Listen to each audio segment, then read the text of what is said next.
Well, I'm super excited to have one of my absolute favorite people here on the Seeking Sunshine podcast. Thank you so much for coming, Jen Liss. Oh, what an introduction. So lovely to be here with you. Jen is amazing. She is such a unicorn sparkly princess, and she lights up every room that she comes into.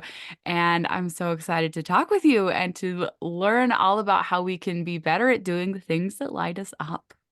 Yeah, I'm all about it. I love the concept of your podcast and yeah, let's talk about this. It matters so much. Yeah. So start with how did you switch from doing the supposed tos to starting to dive into joy? Yeah, it's been a journey, as Right. probably every person who comes on your podcast says. You and I were just talking before we hopped into this official interview about having children. And I'm somebody, I do not have children, and I've made that conscious choice, my husband and I, to not have children. But that was not always the case. I grew up in a Roman Catholic family, in Catholic schools. I absolutely pictured myself always having at least five children, as at least as many children as my mom had, and living my life, really my mom's life.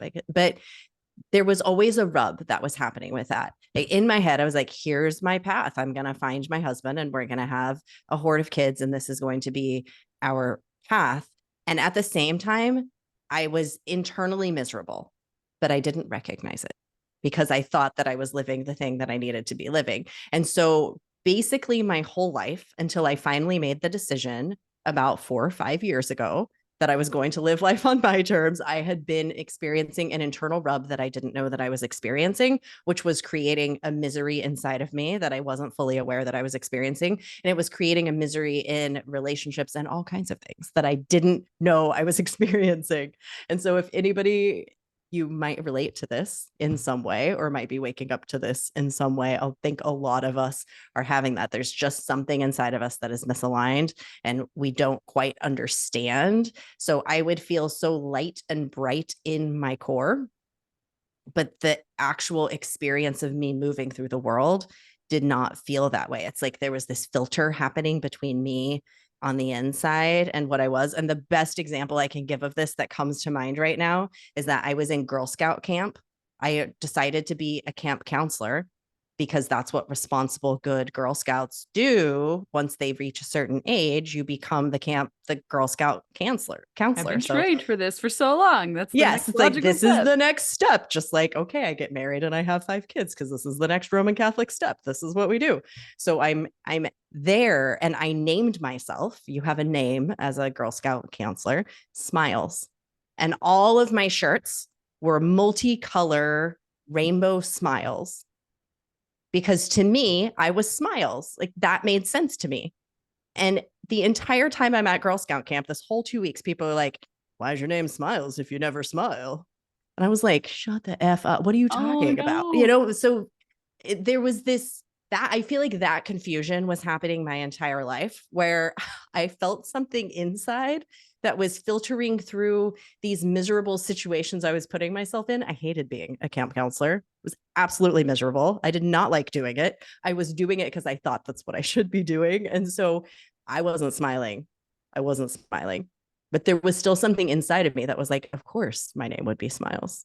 Well, and I'm sitting here like having known you for a little while now, going, of course your name was Smiles. Like that fits you to a T. And so to imagine you not being all smiley, like something was obviously not Something was wrong. right. Yeah. So my process has been identifying the filter in between. There's because my friends and family, those closest to me, would see the Smiles version of me because she would come out when I'm lit up. But I was moving about the world, specifically finding situations that were making me miserable. And because I felt like I should be doing them. So then the process has been every time I feel myself in that should, I'm like, oh, there's like a filter to remove here. Oh, there's a filter to remove here. And that has Mhm. been my awakening is like, oh my gosh, every time that I find myself not being actually being Smiles, feeling Smiles, but not being Smiles, there's something wrong. There's something that's getting in the way. There's a should. There's something that I'm living that is not actually me. The filter of like other people's expectations instead Yes. of living your true self, instead of being what was really you. Yeah. And I Oh, call those tethers. That's why my podcast is called Untethered. It's like there's these just, it's just stuff in the middle. It's like in the middle of what you are and what you're really meant to be. There's just this stuff in the middle. It's like we gotta like get in there with a machete and like yeah, cut it. It feels so much like caring what other people think. Like that yes. whole we care, we're taught from when we're really little to care so much about what other people think. And when we can start to let that go, the freedom that Mm, starts to come to us is incredible. But it's really hard because everyone around us is saying, you need to care what I think. yeah. Yeah, that's what we're taught, especially those of us, I think, like Karaleigh, you're a performer. And I, in my own way, I'm a performer too. Those of us who love to see the response of people, Yeah. who love to see delight in other human beings. And that's part of our gift is to help people to delight in the world. When we're young, we start to really wrap our self worth in people enjoying the thing that we're putting out there. And so that can start to get us misguided on that path and really caring about what other people think. And we get so wrapped up in, for me to be happy, I need you to be happy. And we get all up in codependency. It's like we start to go Mhm. down this path. And I see it a lot in really creative humans because that's part of what we are meant to do is create and bring things into the world that make people happy. It just gets kind of convoluted somewhere in the middle, Yeah, and there's it's a this matter of feedback untethering loop. that. Yeah, yeah. Yeah, there's this feedback loop, especially because us creatives, this us who we tend to be really sensitive to how other people feel. And then we pick up on their emotions and we try to fix it and we want to solve it and we want to use our creativity and our empathy to help fix the people. Like I can create something to help make you happy, but we can't make other people happy. Is kind of the first like fatal flaw here. It's like everyone has to choose their own journey and their own path. Like they have to choose their own happiness. We cannot make anybody feel anything that they're refusing to feel, but yet we want to so badly help them.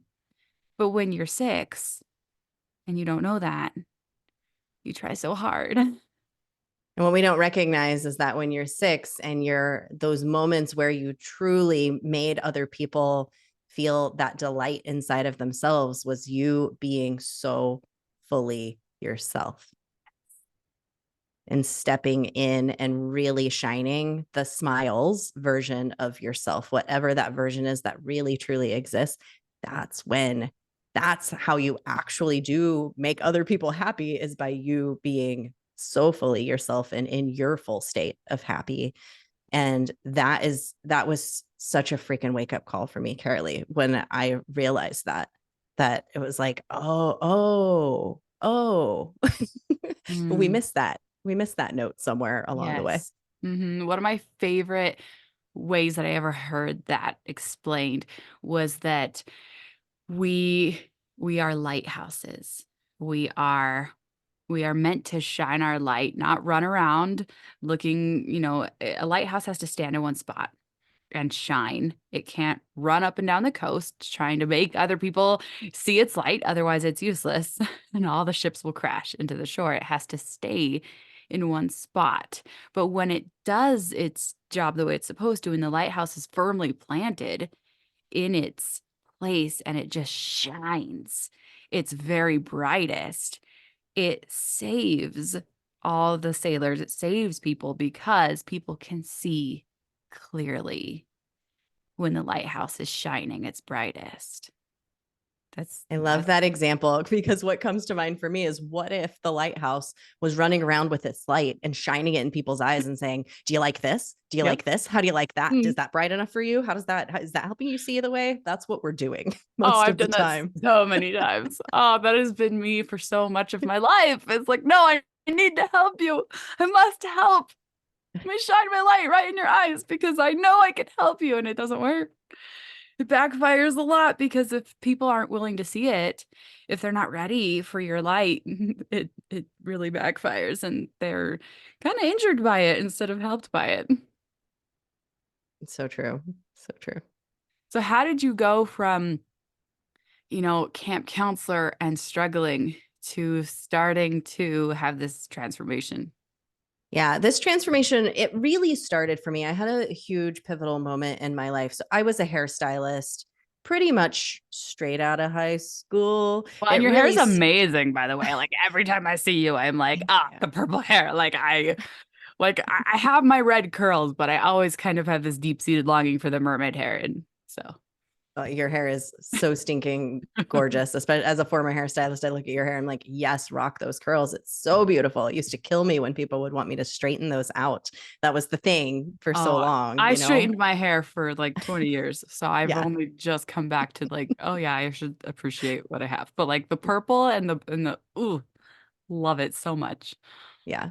I was accidentally following my light for a good chunk of my life without knowing I was doing it. And most of us are. You're Yeah. following your intuition in many situations. Generally, when you say, I have no idea why I feel so strongly about this, but I'm doing it anyway, that those are those moments where you're following your intuition. And I had two huge ones, and they're career related. And my life path is all about my career. And so first of all, go get your numerology and astrology and all those things done so that you can feel fine about all of the things that you feel like are weird about you, because it will solve so much so, and really help you feel secure in all of those weird decisions that you've made.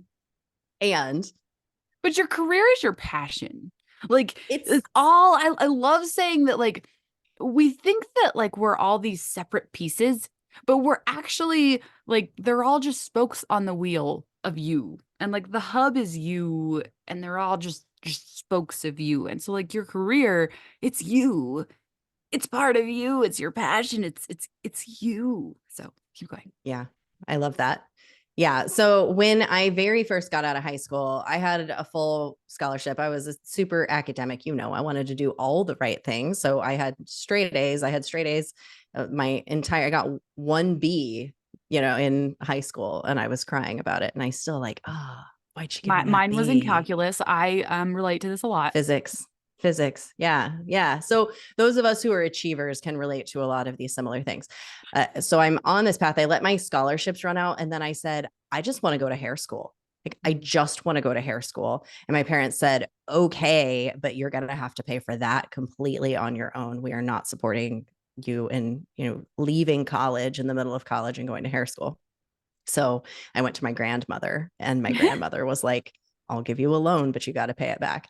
So I did pay it back in full. But I went to hair school. I built a hair business and had gotten to six figures as a hairstylist, pretty darn good in the Midwest. I worked my tail off. I had the best clients. I loved my job until one day I didn't.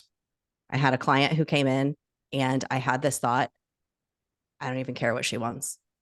I don't give a rat's patoo what she wants with her hair today. And I instantly knew, and I was like, there is something wrong. I'm not happy in this job anymore. Something is amiss.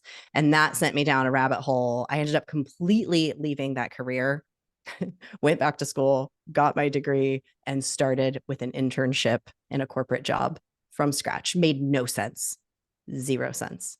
And I just knew. So I went down that path. So pivotal moments.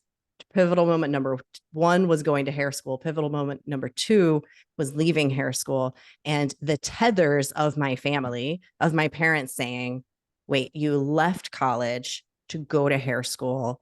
Okay, now you're leaving hair to go back to college. What kind of flighty MFer are you? And so nobody was telling me that, but in my head, my parents were saying that, like so many of the stories that we tell are not anybody's stories but our own. We And make so many so, assumptions. but those Oh, stories can stop yeah. us. Those Mhm. easily, those stories could have stopped me. Easily, the Oh, stories I yeah. wrote in And my head about my clients one of hating my me. yeah, one of my favorite like stopping points in like life, it's like, wait a minute, what story am I telling myself? What meaning am I making out of this that I don't need to be making because there's no proof of it. I'm telling myself that somebody is saying this thing about me, but I'm making that up in my head. Yeah. Yes. Yes, we are. I didn't know all of this. This is what's so wild. When we turn around and we look at our lives, and I would encourage all your listeners to do this, look at those moments that you're like, I can't believe I did all of that without the conscious awareness. Yeah. Because those are those moments that you really listened to yourself. And when you start to see those examples for yourself of where you did listen to yourself, you're like, holy baloney, I can do that again. And I can do that again. And I can do that again, because you build so much belief in yourself and how strongly you have already been following your intuition, because we all have those moments. They might not be career moments, but there is a moment somewhere where you made a decision for you, and you can use that to build your belief to make your next decision. But If again, you made it this yeah, far, then you're doing better than you think you are. exactly. I love that. Yes. Yes. We all are doing so much better than all the voices in your head are telling you that you are doing. You're doing so damn amazing. And every single decision that you've made, whether you feel like it was the right decision or the wrong decision, looking back, was all in support of the person who you are today. Such a huge proponent of that. Like, we're always getting gifts no matter what choice we're making. Yeah. Absolutely. So I get into this corporate career, and I build the corporate career, and I finally get my dream job in the corporate career, getting paid so good, more than I was making as a hairstylist. And I'm like, I made it. I'm making more than I did as a hairstylist. This was like so my goal. I got a cool title. I'm an experienced strategist. How cool does that sound? And like working with cool, super smart people and stretching myself. And I hated it. I hated it so much. And I just knew that it was time to leave. So I've had this same thing come up over and over in my own life. And so I know that it is my path to help people do something very similar when they've got those moments where they just need that nudge to listen to their intuition and to go for it.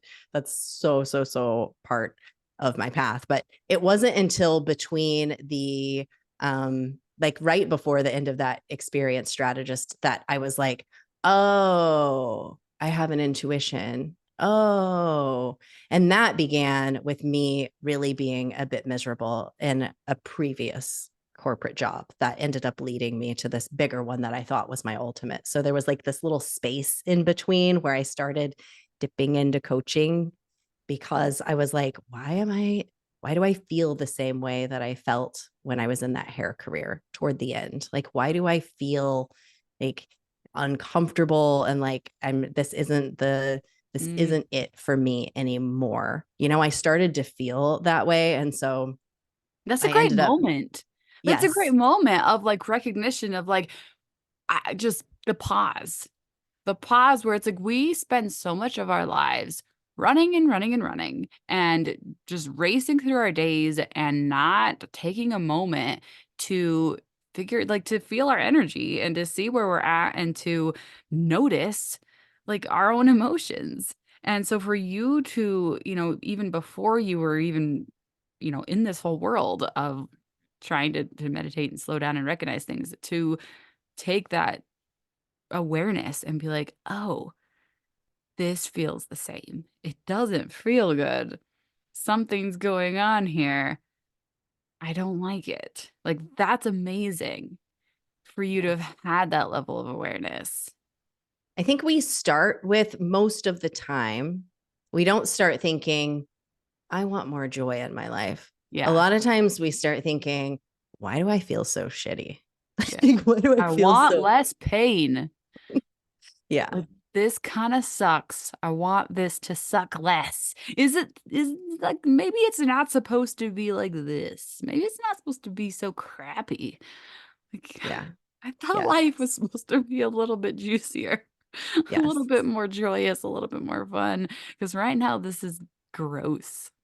My very first business idea, Karaleigh, when I was in corporate and I was realizing, I think maybe I want to dip back into entrepreneurship. I think I want to, do something else. My very first business idea was something called the guilty party because I realized how much guilt I was feeling all the time. And I was like, what is happening? Why do I feel so much guilt? This is like, what's wrong with me that I am making my decisions based on guilt? And so I was going down this rabbit hole.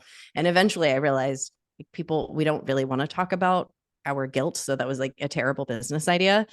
At the same time, it was so rooted in like, that's what I was feeling. And that's where I started. Like, that's where I started from that place of what is happening here. And if I hadn't started this little business idea about a group of people called the guilty party who get around in a circle and talk about our guilt, I never would have gotten to where I'm at today. So it's always just keep following the steps of where you're at and have the courage to do it. Because if I hadn't started, I started a Facebook group, never even invited a single soul in there other than myself and my husband before I realized this is not feeling good. I'm going to do something different. But I started it. I made the action of creating the Facebook group in order to help me realize Well, this and is not it. how often is it that we can't know what the actual right step is or the next right step until we start with our messy action? Like we've Yeah. got to start moving so that we can gain clarity into the actual right thing, or at least the next right thing that'll help us gain clarity for the next right thing, and then the next one and So the next true. one that will eventually start leading us in the way we do want to go and towards success. Yeah. And to circle back to the smiles conversation, guilt, huge tether, huge Mm. filter that I was looking at the life through it, my life through and making decisions based on that was clouding my shiniest, brightest, most magical light from shining out into the world was that guilt. And so I've done a lot of internal, somatic mindset, breath work, all the things on my own guilt. I've done hypnotherapy. I've done all the things to work with that to find out why is this clouding the way that I'm showing up in the world. So that's where it started for me. And then there's been other things, I've uncovered layer after layer of all of these things that are happening in me that are keeping me from stepping into the world in my brightest way. And it's just, I believe it's just removing each of those as they come up that is going to help us to really step out and shine. Mm, I love it. All right, so how do we shine our brightest? How do we get there? How did you get there? How do we get to the pinnacle? Loving curiosity. I am convinced that loving curiosity is love. So we're either in fear based behaviors and actions, which is your ego mind, or we're in love, which is your consciousness. That's your heart. That's your soul. And so the world that we live in is highly guided by fear. If you work in the corporate Mm. world is legitimately built on fear. Oh yeah. Every interaction that you have with a coworker, every interaction you have with your boss, the entire company, everything corporate. And I've worked in employee experience, like everything is based on fear. And what we need more of is us all taking actions that are based on love. It is easy to act based on fear. It's very easy. It is hard, especially in a world we're all reacting, competition, all those things are based in fear. It is really difficult to move based on love. However, curiosity is actually really easy. And it is the gateway, it is the doorway out of fear and into love. All we have to do is ask a question. That's all we have to do. And in the creative realm, you're in the creative realm. Many of the people listening to this podcast are creatives, are so capable and so freaking good at curious questioning. It's what we do. If you work in graphic design, you look at something, you put something together and you say, what could I do differently? And that's what all we need to do in our lives is, what could I do differently? What is here? We look at it with an objective view and say, what could I do differently? Legitimately, all that we need to do. However, I'm going to caveat this. It can be really hard when we're caught up in our emotions and the swirl of emotions to pause and ask a curious question. So we have tools that support us in actually catching ourselves when we're in those moments of swirl, because that's when we're most in fear, when we're all swirled up in our emotions. We use tools to bring us back to center, to that place where we can objectively look at things and say, what's here for me? And we can ask that question. So, what the tool that has worked the most, hands down, 100%, for me, breath work.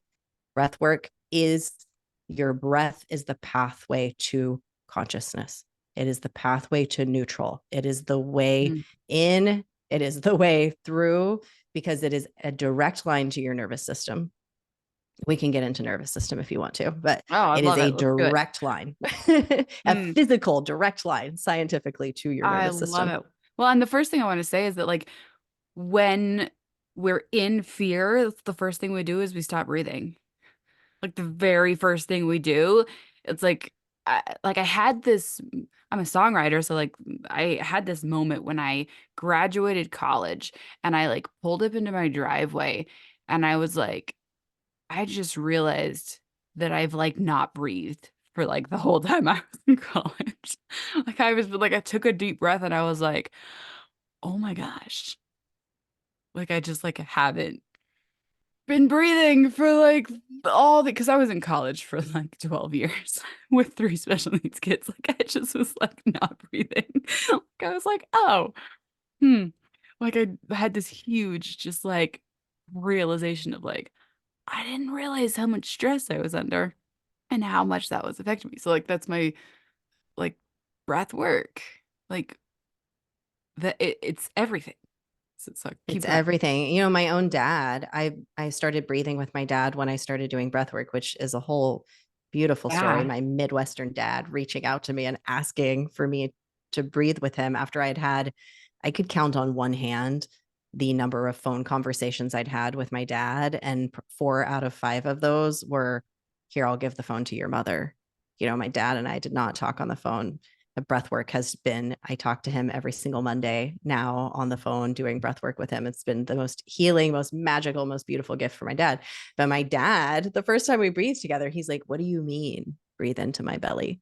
And he had to like take his belt off so that he could breathe, because he'd never brought breath into his belly. So we have a whole generation of people who raised us, or raised the people who raised us, who never learned how to breathe into their bellies, who never learned what it means to pause and take a breath, who didn't learn what it means to care for themselves because they were, built to be productive and to get in the factory and make the thing and push the button and do your job and go to work and produce. And they That's how didn't you are a get good that human. reflection. Yeah, that made you good. That's how Yeah. you earn your value and your Yeah. worth as a human is to do those things and it's heartbreaking and we're unlearning that like actually your value is just inherent. Actually breathing makes you valuable. Just Yeah. being. I think there were generations of people who understood that at a certain level. And so then it got somewhere in these last couple of generations, it's gotten a little bit lost. And we can probably loop that to spirituality. We can loop that to the Industrial Oh Revolution. yes. We can loop So that to technology, like all of the things that have happened in the human experience in the past couple decades. And yeah. there's this beautiful consciousness that's coming to it right now that I think to me, it's such an exciting time to be alive, because we are shifting. You and I are having this conversation, for Yeah. example. We're shifting into a very beautiful time. So we can look at the world through this lens of, this is chaos and there's so much going on. Yeah, we can look at it through that lens. Can also look at it through this lens of, we're returning back to our breath. We're learning so much about the nervous system. We're learning so much about the power of our own energy and how we can impact the world simply by our thoughts, and the way that reverberates through the water in our body and the way that reverberates into our energetic field. It's, if anybody's interested, go down some wild rabbit holes Oh of all of yeah. that. But it begins with our breath and shifting our consciousness back into the now, and Mhm. asking that loving question, because you can be in that negative vibration of vibrating through all of these tethers and filters, or you can be in a really clean vibration of having removed those tethers, removed those filters and be cleanly shining your light and reverberating joy and magic out into the world. And I think most of us could say pretty clearly that we would rather be the latter, but we just don't know how. And there are Mhm. so many beautiful people, yourself included, who are showing people how, because you yourself have been on this journey to the Yeah. extent that you have. And I've been on it to the extent that I've had. And we're turning around and Mhm. saying, like, I want to show you through my own light how you can do this with your own Yeah. light. Well, and I have to include here, especially for all the moms that I talk to, it's so, so easy to have this mindset and this opinion that has been, taught to us for so long that no, I have to take care of other people. I can't take this time out for myself. And that is selfish and that is, irresponsible and whatever. But I want you to really think about um how you come across to other people when you're in that bitter negative energy, in that martyrdom place of like, I've been giving and giving all day. I haven't sat down for a second. I haven't stopped cleaning or moving or taking care of other people all day. And how that affects the people around you when you feel like that, because it doesn't feel good to the people around you when you're in that place. But when you have taken responsibility for your own energy, and you've taken a time out, which is like the most important thing you can do for everyone around you. Actually, like it's so good for them, for you to take a time out and go do some breath work or go do a meditation or just, I mean, literally, like go lock yourself in the basement and eat a candy bar. Like, I don't know, like whatever you have to do to like regroup and like get clean in your energy and like find your center and be yourself again, because I mean that's my experience is like I get screamed at a lot by my kiddos, like, and I have to take that time for myself to become myself again, or my brain will be fried and I cannot think. Mhm. Like I have to like go take a walk, go take I don't care what you need. Take what you need so that you can show up as your best self for your kids, for your family, for whoever you're showing up for. It's so important. And so when Jen talks about breathwork next, like it's important. Like It you is you important. need it. It helps the people around you. Like it actually does. It's important for them, for you to take care of you. And I would encourage anybody to do it as an experiment. The next time that you feel yourself feeling really reactive or like you want to kind of blow up or you need that time for yourself but you feel like you can't, go ahead Mhm. and take it. And what Just I say, you know feel what? I'm going to experiment and I'm going to give myself mm, this time, and yep. then afterward notice how it impacts other people when you're Mm, willing to go back and take care of yourself. Notice the way that it impacts other people when you come back out of the room.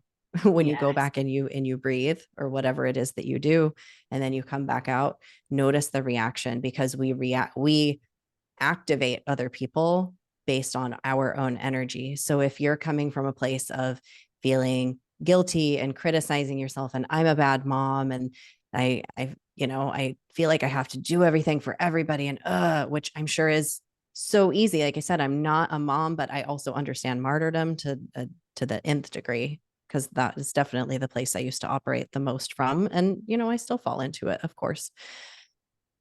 But when you set that down and you decide to go come home to yourself and offer yourself a gift of what you need, the way that you then turn around and show up activates that in the other person. You activate their sage, their inner sage, instead of activating their inner critical judge, their inner martyr, their inner all of these other things. So, the space that we move from, if you move from your loving sage mode, you think of that inner like guru that's inside of you that's saying, hey, maybe take a breath. That's going to activate, hey, maybe take a breath in that other person too. And so we're less combative. So we can move from either place. It just takes that decision point And that's the hard thing, because it's so easy to stay in the reactive mode instead of taking that moment for ourselves. So much. And especially like kids will copy you. They won't do what you say, but They they will do will what you do. mimic your actions. They will do what you do. Like they will, if you start deep breathing because you're frustrated, they will copy you.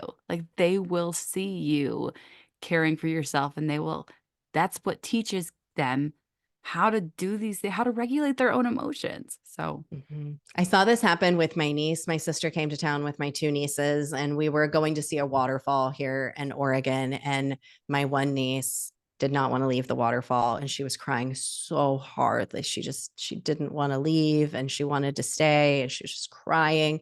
And I saw my sister out of the corner of my eye.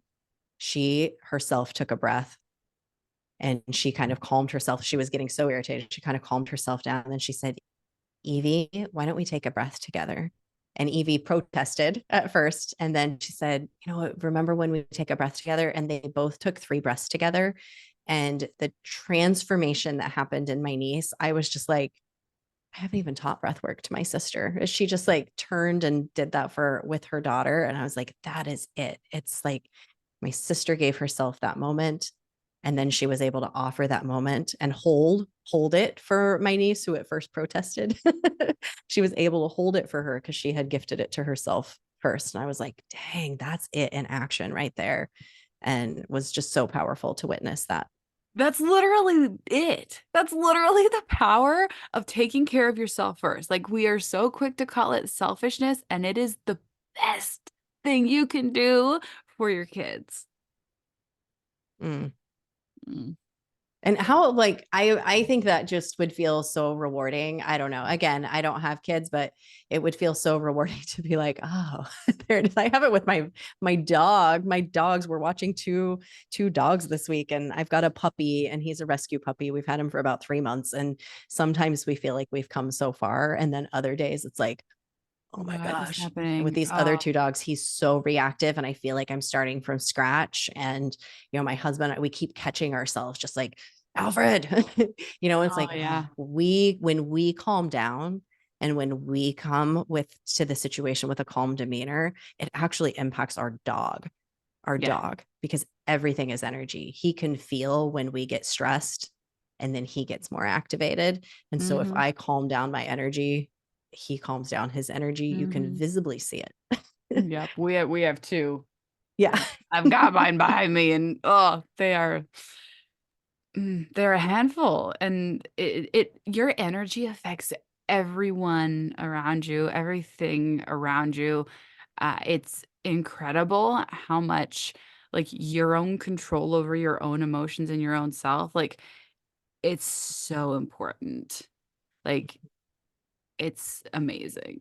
So, It is. And that doesn't mean that we're always going to be perfect, because no. the Mm-mm. nervous system do what the nervous system do. It's going to get activated, but we can, Yeah, we but have being tools that can aware. support us. Yeah, but like you're gonna have a reaction and then you're gonna have awareness of, oh, I had a reaction.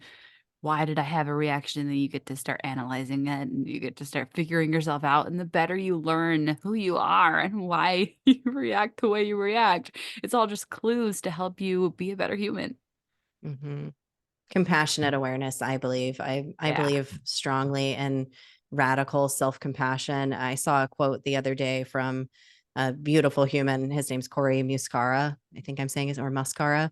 That he said, you cannot hate yourself into growth. Yes. Cannot hate yourself into growth. You can only love Yes. yourself into life.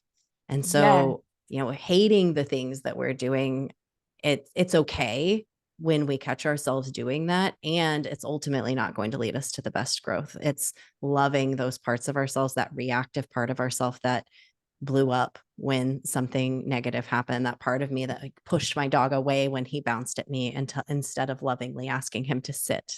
And the same could go for a child situation. I'm sure when your kid, like when you like blow up, instead of saying, pausing, like we can love that side of ourselves it's just reactive. It's Mm, scared, or it's in a hurry, or it cares a lot, and it's always just trying to protect us.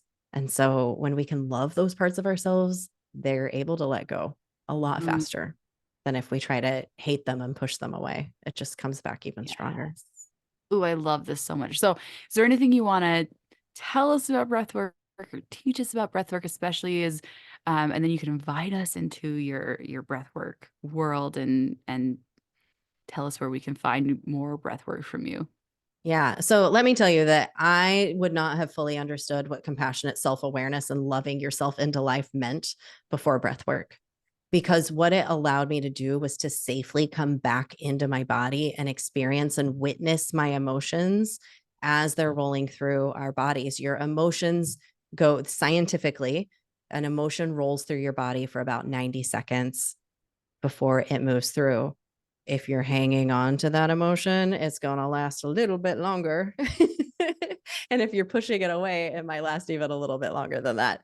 So when we can let our emotions simply roll through and witness them, it's like a freaking miracle. And breath work helps you to do that by supporting your nervous system in coming down out of a highly activated state.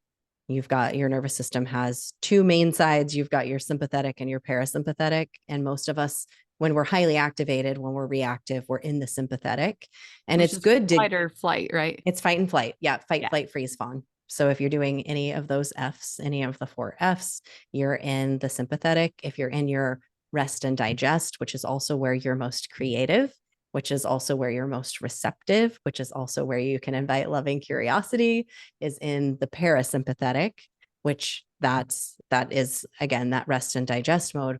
We're moving back and forth between these ideally very fluidly in our bodies. You're going into the sympathetic, so that can engage you into action. If you have a business, that's what's going to help you start the Facebook group. That's what it's going to help you send out the email.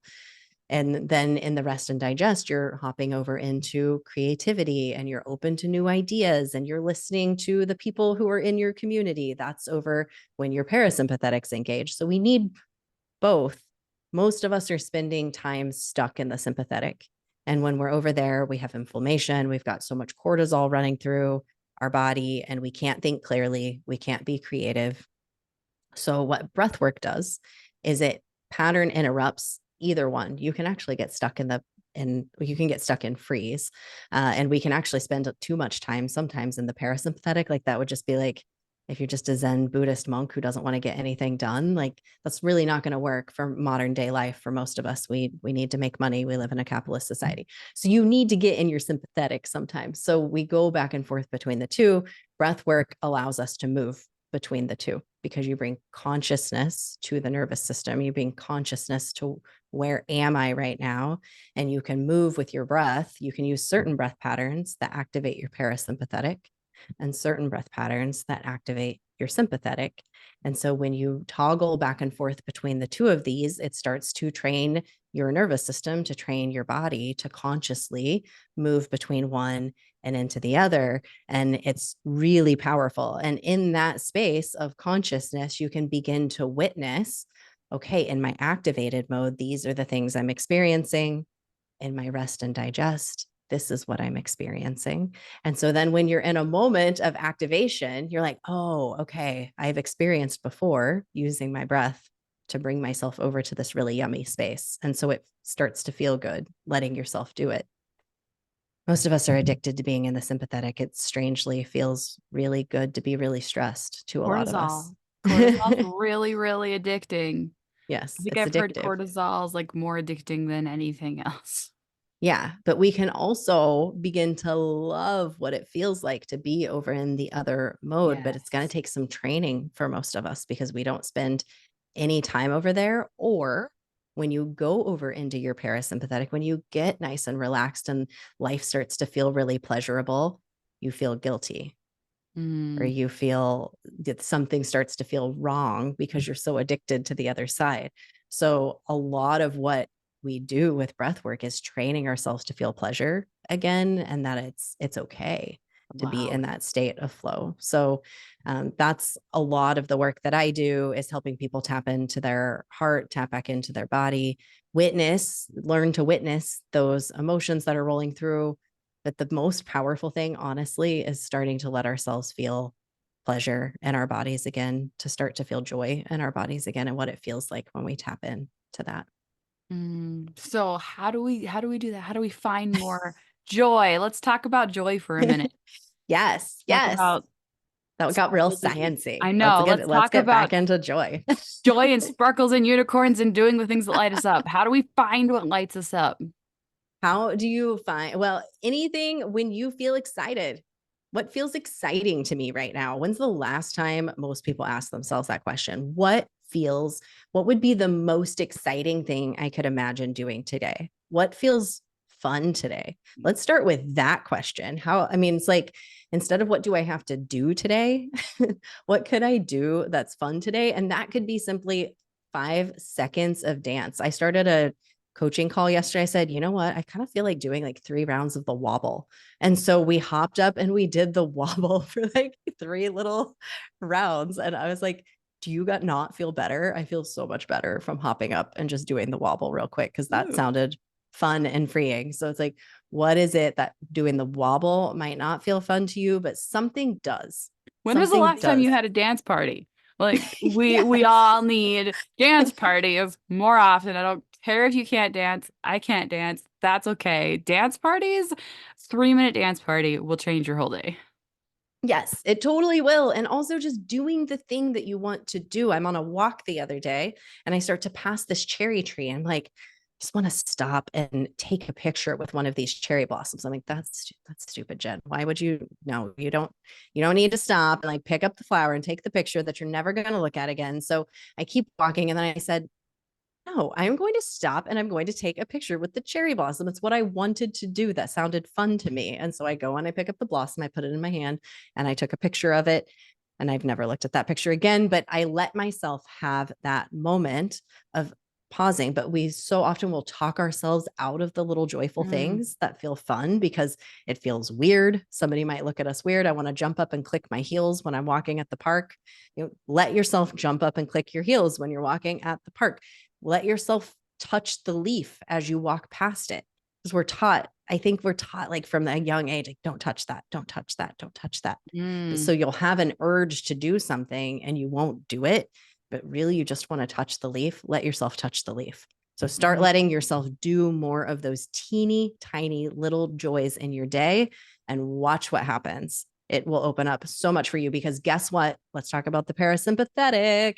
You're going into the parasympathetic when you do that thing that brings you joy. As your fingers are touching that leaf and connecting with nature, like it could be that your body was just craving to connect with something tactile and texture. So you're Mm. lowering your cortisol in your body by letting yourself touch the leaf, by letting yourself put the blossom in your hand, by letting yourself skip at the park or whatever it is that you want to do.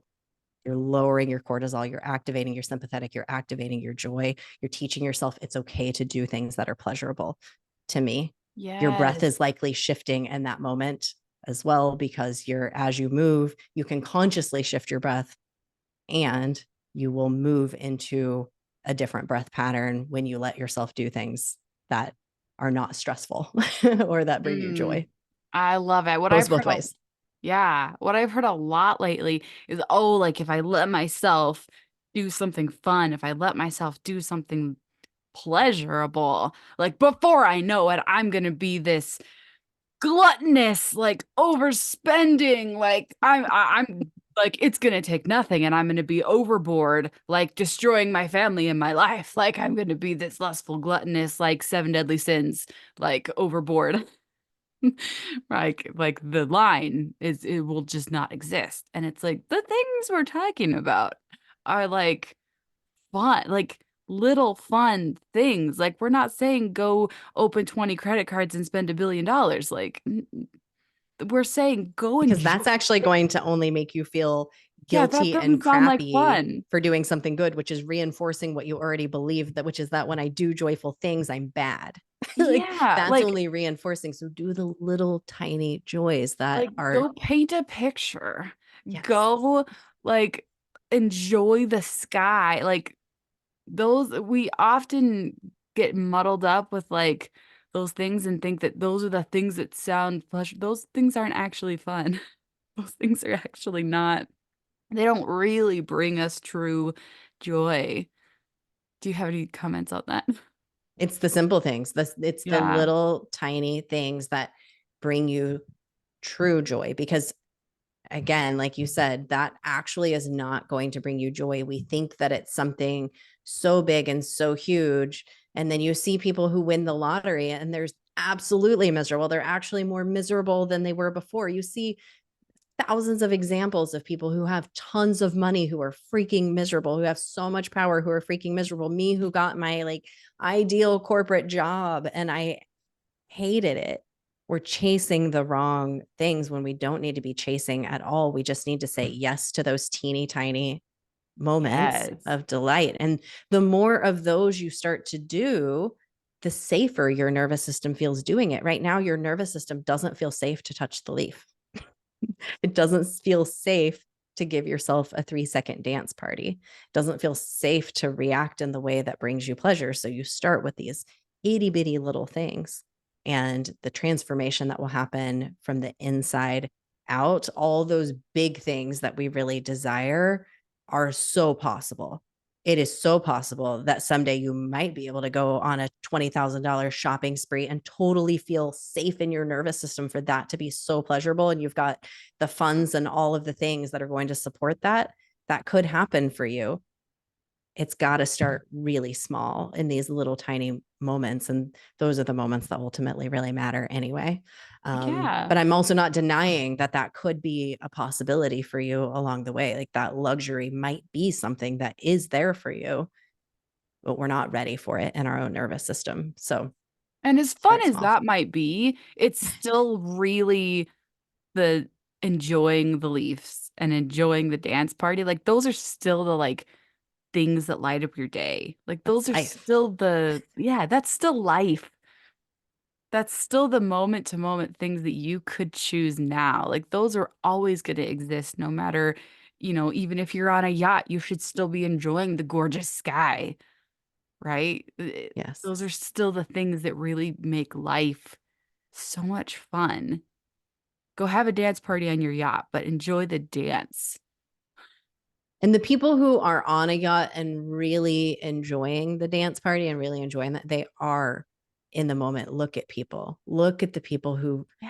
have a lot, that have what we would consider a lot in terms of material things. And those who are genuinely happy with it, they have learned this art of living Yeah. in the moment and letting themselves enjoy little things and moving from that space and shining. That's what's going to ultimately shine your light the brightest. And then other people are attracted to that light. And that's that magnetic Mm, power that starts to happen for us. But it starts with, like, it's not going to start from the outside and it we've has to got start to, from the inside out I love it. We've got to start enjoying life like right now. right now. This is enjoyable Boom. for me. I love it. I love conversations like this, and I have loved talking to you. How can we find you and support you and tell us the name of your podcast again and all the things, all the links? Yeah, thank you so much. I have a podcast called Untethered with Jen Liss, and then you can find anything that I'm currently offering at jenliss.com. I have a breathwork membership called Brilliant Breathwork, where we do breathwork multiple times a week on various topics. This week we are currently in this week, and I know this podcast will come out later, but we're doing voice. So we'll do it on various topics like sharing your voice with confidence.